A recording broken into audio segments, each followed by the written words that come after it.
shqiptare pati rol të rëndësishëm në shpalljen e pavarësisë në Vlorë, me 28 nëntorin e kuq të vitit 1912, kur Ismail Qemaili, plaku i Ekërbardh, ngriti flamurin. Urime festat! Kthesat më të mëdha të historisë së popullit tonë çuditërisht lidhen me nëntorin. Në nëntor festojnë datëlindjen e komandantit legjendar Adem Jasharit. Festojnë për vjetorin e daljes së ushtrisë qëllimtare të Kosovës për herë të parë në skenë. Dhe gjithashtu festojmë edhe 102 vjetorin këtë vit të shpalljes së pavarësisë së Shqipërisë në Vlorë. Nëntori me të drejtë mund të quhet muaji i shqiptarëve, sepse në të, siç e thash, ndodhen kthesat më të mëdha të historisë së popullit tonë. Urime dhe mirëseerdhët. E në emër të institucioneve komunale, ftoj që fjalën të marrë drejtoresha për kulturë, rini dhe sport, zonjuqa Shpresa Rama. I nderuari në kryetari i komunës, zotri Dibram Përçuku, të nderuar përfaqësues të qeverisë komunale, delegat të asamblesë, të nderuar përfaqësues të shoqatave të dalë nga lufta, Policia e Kosovës, Bashkësi Islame, përfaqësues të organizatave të ndryshme, veteran e moslimdhënës së arsimit, të nderuar të pranishëm. Jemi mbledhur sot të gjithë për të festuar një datë tepër të veçantë për kombin tonë.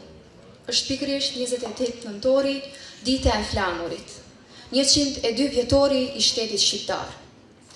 Njëri nga ideatorët e kësaj date, Ismail Qemali, i pyetur se cilat ishin shpresat e tij për mëvetësimin e shtetit shqiptar, ai tha: "Unë shpresat nuk i kam tek bejlerët e tek arkondët që kërkojnë principata. Shpresa ime vetme është tek të zotët e opingave. Janë vërtet të zotët e shtetit shqiptar.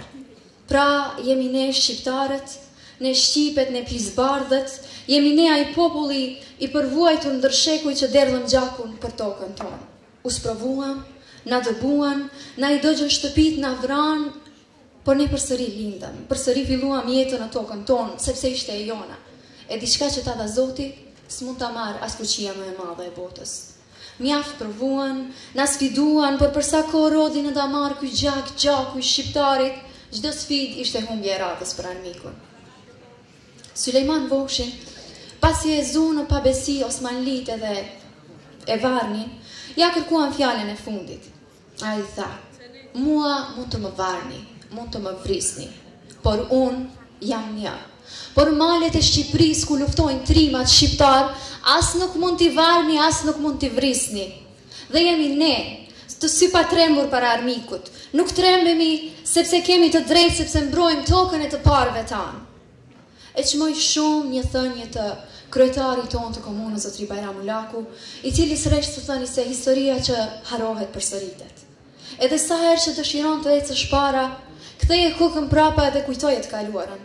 Kujtoje nga ke ardhur. Kujtoje gjakun që u derdh për këtë ditë që ne e gëzojmë sot. Edhe puno me zemër për shtetin tënd, që ta qosh përpara të mburën brezat e ardhshëm me juve, siç mburemi ne me heronjt, që në ditët kur i duheshin atë dheut, ata e dhanë më të shtrenjtën jetë. Por sot nuk dua t'ua kujtoj vuajtjet e së kaluarës, nga periudha Pellazge, Iliro Dardane, koha e Arbrit, e deri në ditët e sotme, se tek e fundit sot jemi këtu për të festuar.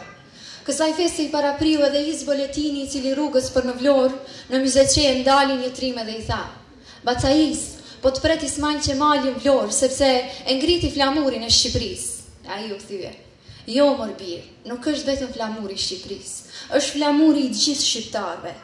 Është flamuri i gjithë atyreve që në gjak u rjedh gjaku i shqiptarit e flasin shqip. Edhe këtë ditë do ta ruajmë e do ta mbajmë gjithmonë kudo që të ndodhemi. Dhe ja ku jemi sot. Në Kosovë po festohet kjo ditë e flamurit të Shqipërisë. Nuk dua ta zgjas më shumë, po t'ua uroj këtë fest e festofshim për jetë e mot. Ju falemnderit. Drejtor të drejtorive komunale, delegat, përfaqësues të shoqatave të dalën nga lufta, familje të dëshmorëve, përfaqësues të policisë, të nderuar pjesëmarrës. Populli shqiptar padyshim se është populli më i vjetër jo vetëm në Ballkan, por edhe në gjerë. Është para grekëve, romakëve dhe slavëve. Por historia, duke ditur se ata kanë qenë kontribues të shumë popujve dhe civilizimeve në të kaluarën, si duket pa të drejtë i dënojnë një kohë të gjatë me gjithse Berthama, Pelazgjike i Lire arriti të ruhet vetëm e vetëm në etnosin e sotëm shqiptar. Data 28 nëntor sigurisht bërë një datë e vetme e shqiptarëve në kalendarin e vitit. Kjo na lidh me Skënderbeun, datëlindjen e komandantit Adem Jashari dhe daljen publike të ushtrisë shtetërore të Kosovës me 28 nëntor 1997 në varrimin e mësuesit Halit Geci në Laush, i cili ishte vrarë nga forcat pushtuese serbe në Kosovë. Të nderuar të pranishëm, shpallja pavarësisë së trojave shqiptare u prin një sër ngjarjesh dhe aktivitetesh si brenda faktorit shqiptar ashtu edhe jashtë, faktorit ndërkombëtar. Gjithsesi se katalizatorët të brendshëm kanë qenë lidhja e Prizrenit dhe kryengritjet e viteve 1909-1912. Kur flitet për faktorin ndërkombëtar, duhet shtuar se përveç Rusisë dhe Francës, që në atë ku ishin në aleancë të përbashkët, fuqi tjera evropiane përkrahen shqiptarët